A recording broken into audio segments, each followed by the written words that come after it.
MPVs are gaining popularity in India, and rightly so, because they are known for their versatility and usability in the city and outside. They're meant to carry people and luggage at the same time. But when you think MPV, you think of the Toyota Innova. But we are not here to talk about the Toyota Innova. We are going to talk about a very special car from the Maruti Suzuki portfolio. And this, ladies and gentlemen, is going to be a substantial success given the fact that MPVs from Maruti are really popular. This, ladies and gentlemen, is the 2022 S-Cross. Wait, this is not the S-Cross. This is the XL6. We are talking about this because it looks very familiar and very similar to the 2022 car. Of course, the S-Cross is now based on this one. It looks quite similar, and that's not really a bad thing. MPVs, Maruti Suzuki, well, they match because the Ertiga has done substantially well for itself.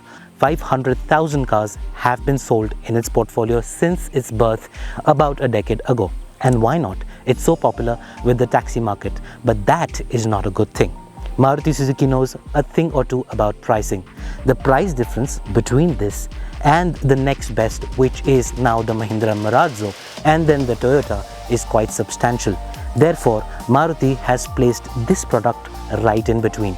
This is sold through the Nexa dealerships and is going to do remarkably well because it's not got a reputation issue, because this cannot be used by the taxi market. Welcome to a brand new episode of Car Sathi, your one-stop car buying comparative guide.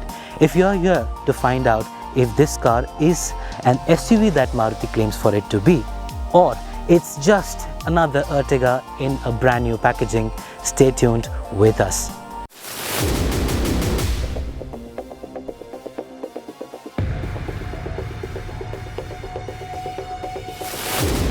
The XL6 is available in only two variants called the Zeta and the Alpha, Alpha being the top of the line spec with us today. The Ertiga, however, came with the LXi, the VXi, the VXi Plus, the ZXi and the ZXi Plus with automatic transmissions. This one too is available with an automatic transmission. But before we go any further, please subscribe to this channel and hit that bell notification icon to receive notifications and updates when we make a brand new upload of an exclusive car like the XL6. This product sits above the Ertiga in the portfolio. The Ertiga is sold through the Arena dealerships, whereas this is sold through the Nexa dealerships. Now there is a price difference, of course it's not too substantial, but this one starts between, it's placed between 10 and 12 lakh rupees, the pricing of which is on your screens right now. Now the XL6 is one car that has made it to the portfolio. There are many cars like the Honda Mobilio, the Renault Logi and so on and so forth that didn't have the success that they were meaning to have. But this one has a few tricks up its sleeve, and we're going to compare the statistics of the car. They are also on your screen right now. If you're wondering if this is the car to make it your Sathi and bring it home, we'll give you a verdict by the end of this video. So stay tuned with us. Up front, it does not look anywhere like the Ertiga. The clamshell design has changed. The character lines have changed slightly. The Ertiga, according to us, looks a little sharper, but there's a lot of chrome going on for this. This, on the other hand, has one slanting line that joins both the headlamps. It looks nice, but I think the Ertiga, like we said, looks sharper. The quad LED headlamp setup is new for the XL6. The Ertiga comes with, and these are two low beam and two high beam segments. There are four of them, of course, because they're quad LED. The halogen indicators, I wish they had integrated it more like a sequential indicator system like Audi's, but it's too much wishful thinking, I think. The DRLs also sit nicely within the headlamp system. They look very smart. The bumper again has changed. So the air dam is now split into two. The upper portion for the upper edge of the shell here, as well as the air dam. It has horizontal slats. Looks smart. It also has a faux skid plate. I wonder when was the last time you saw a faux skid plate on an MPV. So this also has black cladding around the fog lamps, which are LED. This not to everyone's taste, but like we said, I think we're being biased here because the Ertiga looks a lot sharper. This is a totally different ball game. A lot of people in that class who don't want an MPV will probably like this because it's more subdued. Well, let's take a look at the side of the car. And now it's time for the moment of truth, ladies and gentlemen. I think this is the profile that you all have been waiting for so desperately, because this, ladies and gentlemen, is no SUV. This is the Ertiga on the side. As you can clearly see, the entire expanse has uncanny resemblance with the Ertiga. There are of course a few changes and we are going to talk about those. This, for example, is a part of the mirror in the Ertiga. This entire segment here is one piece. In this, they have given it sort of a styling here. It does not look bad, but it does not distinguish it from the Ertiga as such. Down below is some cladding like that of an SUV. Not sure how I feel about that. It's too broad, making the alloy wheels, which are 15 inches on this one, look really puny. These are 15-inch alloy wheels that have been borrowed from the Ertiga. The design is identical and it's not a good design at all. Actually, it'll be a task to clean this. The only difference here is that these are blackened out, those aren't. The tires here are 15 inches. The lower trims, which don't exist, have the same tires because the Zeta variant is just below this one. It is full on. There's a lot of equipment there, so it's not going to miss out on all of this. The cladding here, which runs across the length of the car, is something that doesn't sit well with us. The problem is that it's too thick. Clearly this is not an SUV, and Maruti Suzuki was trying to make it a little different than the Ertiga. I wish, however, they had fit it with bigger tires to at least fill out the wheel arches properly. Of course, that's not working out. The wheel arches have partial cladding, and you will hear stone chips and all of that rattling about inside. On the mirror front, this is not body colored, it's black in color. It looks very nice. On lighter shade, it looks even better. The indicator is nicely integrated, and the character lines here are very similar to the Ertiga, because essentially this is the Ertiga. There is no difference in the panels whatsoever. The B pillar is blackened out. They have also added a roof rail to distinguish it. It's silver in color. Not sure it works. It can take load, but it's also got a ribbed roof line for added rigidity. It has a sensor on the other side as well. It's a chrome door handle. Looks very nice. It's got keyless entry, of course. Down below here again, you have the cladding from the front that runs across the length of the car. The integration of that is very good, but there is a problem. As you can clearly see that the panel gaps are not consistent. They are closer up front and they get wider at the doors. They are present all over and they are not consistent. They also have a silver insert towards the lower half. It looks nice, but I'm not sure if it goes with the whole look of an MPV. Coming back to the window, this is probably one of the largest windows we've seen on an MPV. The view from inside out is just bloody amazing, and that is something that we really like. Of course, the C pillar here, A, B and C pillar over here is also again blacked out. There is a large window here, so you don't feel claustrophobic in the third row, and we'll take a look at that once we get inside the car. There is also, of course, the fuel gap. The cladding here, of course, matches that. It's still broader. You'll notice that you can see the body color through the cladding right here, because again the panel gap here is quite large. So if I put my finger here, you can notice, but it will actually go through right here, which I don't think is something very nice about the car. Overall, I wish the alloy design was different, because that's going to be a task again, like we said, but you know, some people like it, some don't. Let us know. Let's talk about the Volvo XC40, the Honda CR-V. Wait a second, the Ertiga, the XL6. It's so complex here because the design elements have been lifted straight off these cars. At least the inspiration looks like it. It's not really a bad thing, but why would you when you have all what you need? But overall the design looks alright. It looks a little bit tall and bulky, but that's what MPVs are. Right at the top, there is no spoiler here to cover the high mounted stop lamp and the washer here, which are exposed and they don't look very premium. This is essentially the Ertiga from the back.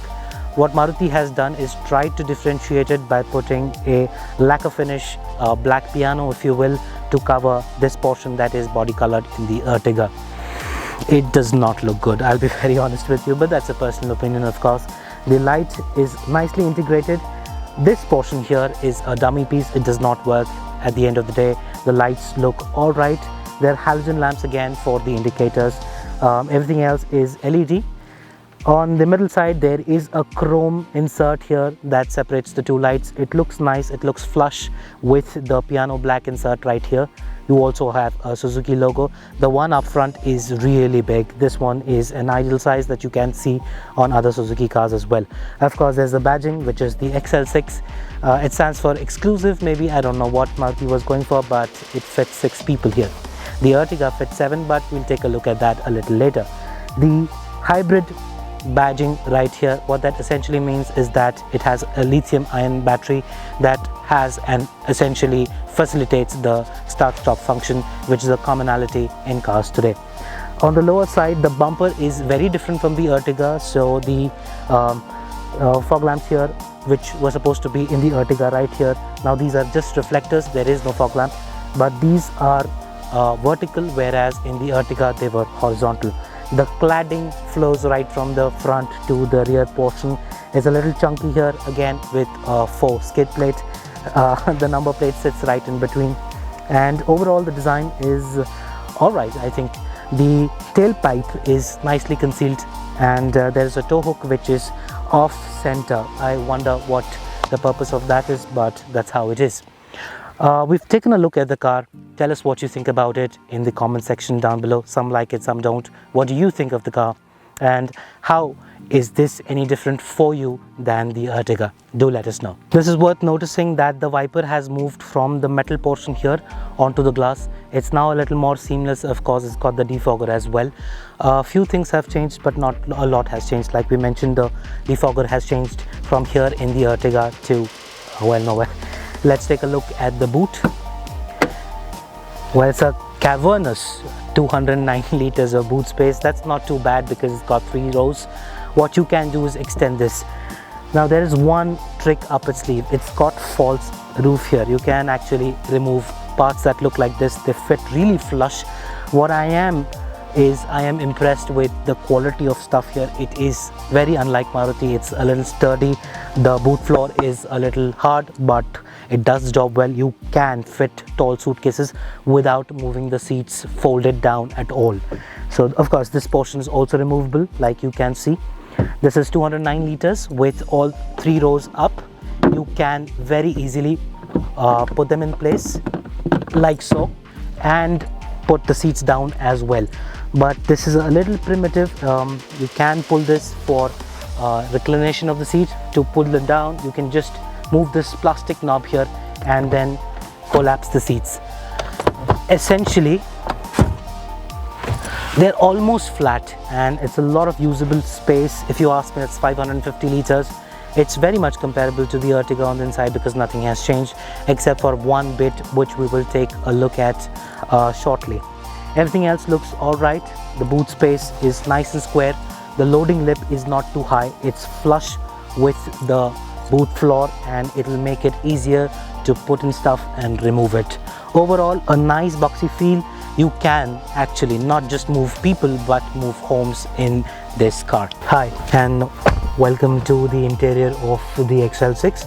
What this essentially is the Ertiga. Of course, the materials and everything else is very similar to that of the Ertiga, but the color combinations are very different. The Ertiga has a beige interior with 4 wooden inserts. This has an all black theme going for the XL6. It looks a little more premium than the Ertiga. Of course, the Ertiga also has beige mats and beige carpeting, which are very difficult to maintain. This has an all black theme, like we said. Overall, the entire feel of the car feels a little more premium and upmarket than the Ertiga. I think Maruti has done a swell job there. The fit and finish is a typical Maruti trait. There is a little bit weight to the doors as in when you get inside, but everything else is plastic, hard plastic, scratchy materials all over the place except for the steering, which is leather clad in this Alpha trim. The 4 inserts of the wood, the layering going on for the entire console right here is very good. The floating type screen also looks very nice. It looks very Audi. At the same time, the air vents also look very Audi. I think it's a good job. Everything looks very nice. For a commuter MPV standard, this is a very decent interior. You have the automatic climate control down here, the various functions for that, the integration of which is very sweet. There are no dummy buttons and we like it that way. Down below is the 12-volt charger and the USB and an auxiliary port right here. You have cup holders. They are incidentally cooled. You have the option of turning the AC flow here, and they'll keep your drinks cool. The size of them are a little bit on the smaller side. There is a sort of a pad here to probably place your phones, but of course it's not a charging pad. This is the manual transmission. We'll talk about transmissions when we go for a drive. There's a handbrake, no cubby spaces here at all, which is what we prefer, because once you put the handbrake down, you cannot access that space.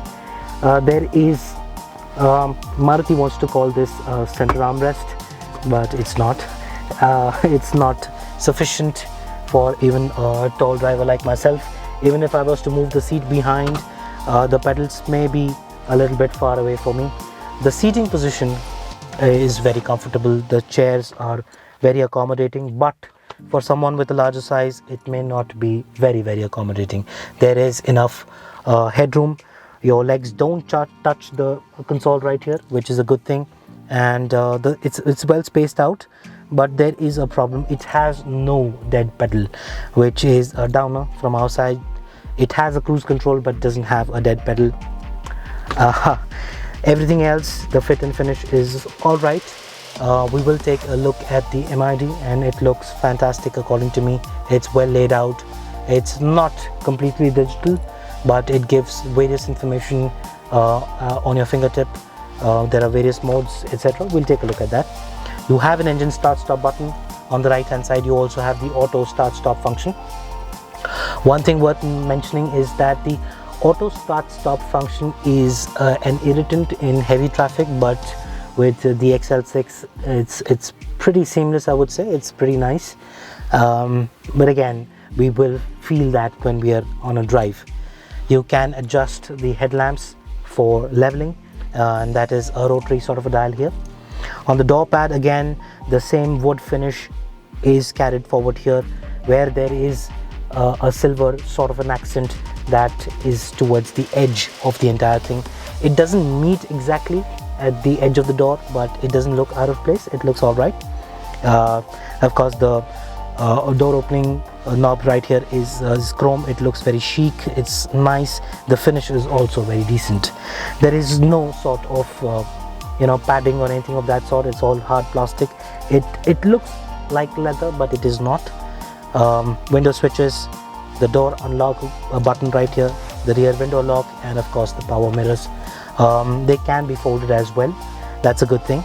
But only the driver's window can be operated, in an auto function, is only available on the driver's side, not on the co-driver's side, which is a miss. Everything else is very budget grade. That is something that we always have had a problem with Maruti Suzuki. For example, the IRVM is the same that is carried forward from the Espresso. Even it's all the same. It doesn't have an auto function. The daylight manual thing is there, but that's something that Maruti has given a skip. There is a vanity mirror. It's also illuminated. It's not as budget as it is on other cars of the Maruti Suzuki portfolio, just like the Celerio. Speaking of which, if you'd like to see our review of the Celerio, you can click on the link provided in the description box and take a look at that. Coming back to the visors, there is also vanity on the other side with illumination, which is a nice thing. You also have your sunglasses holder here. It is padded. It's nice. The action is damped, and we like it that way. And you also have individual lights for both sides, one on the left, one on the right. You can do it. The functioning of that is very easy. It's seamless. The entire equipment here looks nice. The finesse is decent. It's plasticky again, but still is all right for a car of this segment. The roof liner is also decent for a car in its price segment. Overall, the fit and finish is decent. You've got leather seats on the Alpha, and you don't have the leather seats in the Zeta model, where everything else is all right. We'll talk about the screen and the MID a little later on. Stay tuned. Let's get into the back of the car. The doors are big, they're wide, and easily go back into place. And we have jumped into the back of the car. I will tell you one thing, it's a really nice place to be and you feel like a king, especially for the chauffeur driven. This is the perfect packaging. Again, leather seats with armrests. These are captain chairs. Of course, this is the XL6, so it's a six-seater. The Ertiga is a seven-seater. It's got a flat bench. Personally, I would prefer this over the Ertiga, but of course there's a limitation of the space. It's overall a nice place to be. The windows are really large. The view out there is magnificent. I have not seen this on any other car, and this is a thumbs up from us. The overall feel of sitting in a chair like this is really nice. You've got ample legroom, you've got enough headroom. There is no problem of shoulders because there is no third passenger in the middle row, and there won't be any fight because there are two individual armrests in the center, and that's a good thing. One thing that is missing is the AC vents in the back. I'm just getting that up here, and you can adjust the fan speed according to your moods. You have 4 vents essentially, and people in the back can also use them, and it's a good thing because you can direct air. They can be moved in either direction, either left and right and up and down. The integration of that is very nice. So the tall boy look that Maruti has tried to go for has worked in its favor. The entire integration of the headlining along with the air conditioning system, the fans here, is just spot on. It looks very nice, and it doesn't feel out of place. One thing worth mentioning is that there are bottle holders on all 4 doors, of course, and the rear, and they can accommodate large bottles without a fuss, and that's a good thing. You also can hold a lot of stuff within the door pockets, which are available up front as well. The glove box also is very usable. At the same time, you have seat back pockets for your folders. This is a Nexa folder because now I'm an Nexa customer, as you can see. You also have a charging port right here. You can use your charger and charge your phones, which is a nice addition. One other thing is that you can move the seats forward and backward. The mechanism of that is not seamless, but it's a nice thing. You have it easy for you. It has a bar to change direction.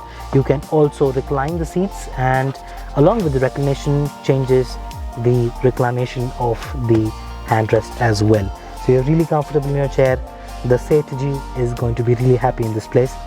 One other thing worth noticing is that since it doesn't have any cup holders in the center, what they've done is they've given a board sort of, so you can climb into the back from the middle row as well. You can fold them back so you have more space for ingress to the third seat, and there is an alternative, but we will take a look at that in a short while.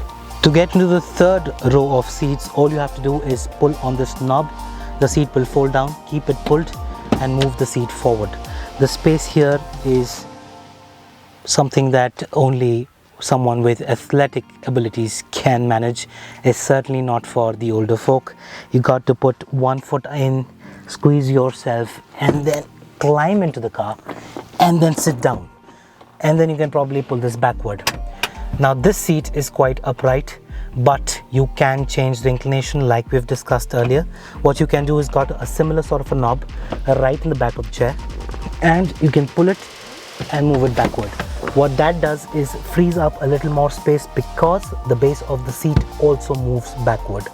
This is, I think, not really a jugaad, but I think it works really brilliantly for passengers that are not on the heavier side. It's comfortable. The headrest also can be adjusted to height, and you will be comfortable.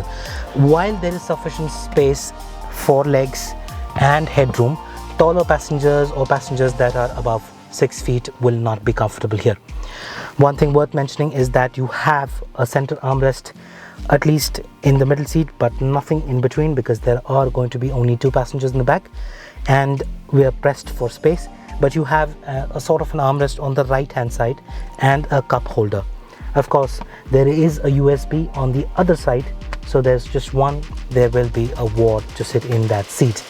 Of course, you've got to maintain friend relations with people sitting in the middle seats, because if you want to get comfortable, your knees will touch up against the seat. You can move the seat a little forward, and while doing that, you can bring the seat back, freeing up more space. And that's about it. The window here, however, is not on the smaller side. It's decent.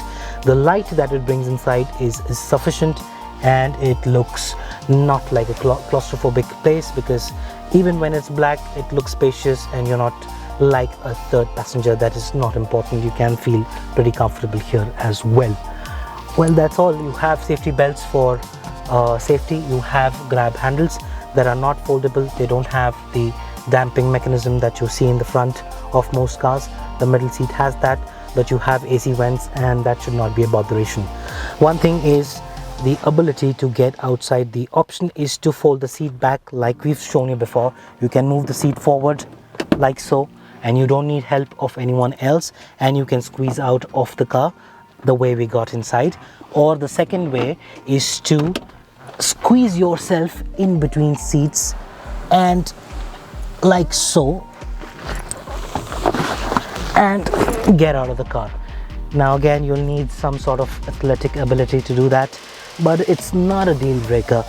Smaller passengers, shorter folk, and even children are going to be comfortable. For us adults, I think it's a nice place to be in.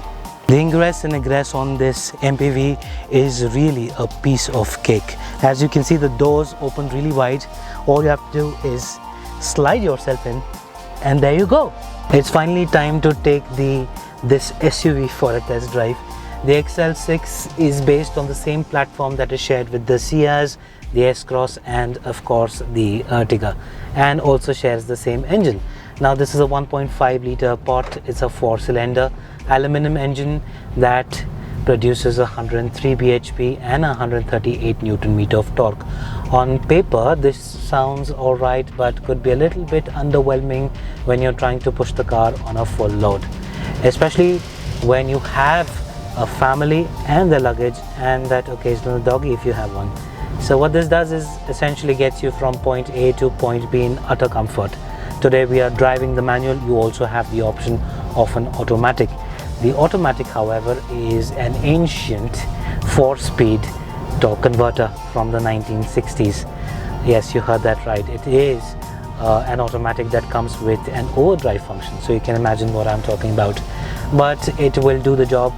This one especially is a manual. The clutch is soft, the car is soft, the ride quality is pliant, and it could be really comfortable for long journeys with your family.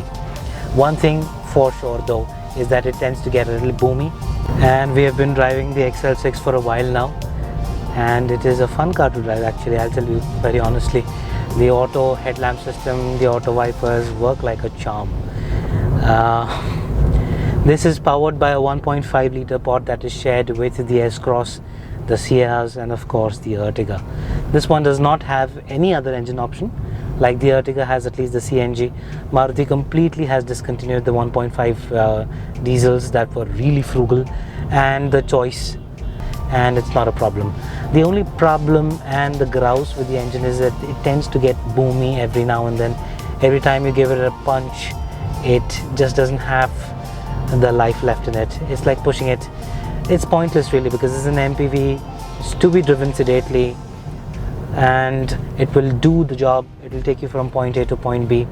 I'll give you a show of that. When you hit the accelerator, it just doesn't have it. It's like you're trying really hard, and no, overtaking needs a lot of planning, a lot of judicial, decision making, and this is something that you will enjoy. It's a smooth engine. You will not hear it very often because at city speeds it's not even audible. You won't be able to figure out if the engine is on or not. But yes, but Maruti has to learn from the Koreans. They make engines, they are butter smooth. This one not so much. It's a nice engine, but I wish there was a lot more punch. Why we are test driving today is because we want to give you a verdict if this is the Saathi that you want to bring home. before which will we talk about the NVH, the noise, the vibrations and the harshness of the car. You can hear a few things, vehicles passing and all of that. It could be good, it could be bad. Sometimes when you're driving the car on the highways, the wind noise could be very intrusive over certain speeds.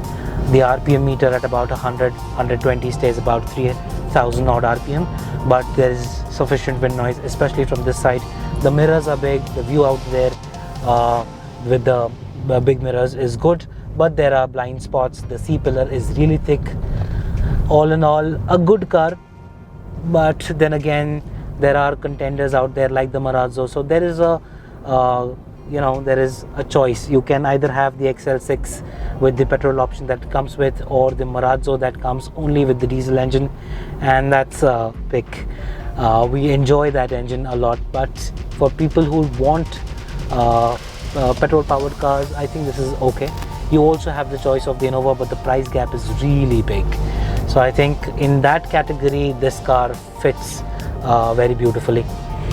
Having said that, the braking, the steering at city speeds is just butter smooth. It weighs up a little on the highways, but there is a dead feel, there's a dead zone, and you are left wanting for a little more. The braking is just very good for a car of this size, while the handling also is good for MPV standards. You can push the car hard, and we have tried that, trust me. The tires give in before the chassis gives in, and this could be a really fun car to drive. Talking about braking, this is a safe car if you drive it sedately. It's got the equipment like ABS and EBD, the airbags, and it also got the hill control for the automatic, the cruise control for both. And here is a list of the safety equipment on board. It's finally time for the Car Sathi verdict on the XL6. There's a lot that is likable about this car, whether you talk about the space, the capability as an urban commuter, or just the overall fit and finish for an MPV. What do we think about it?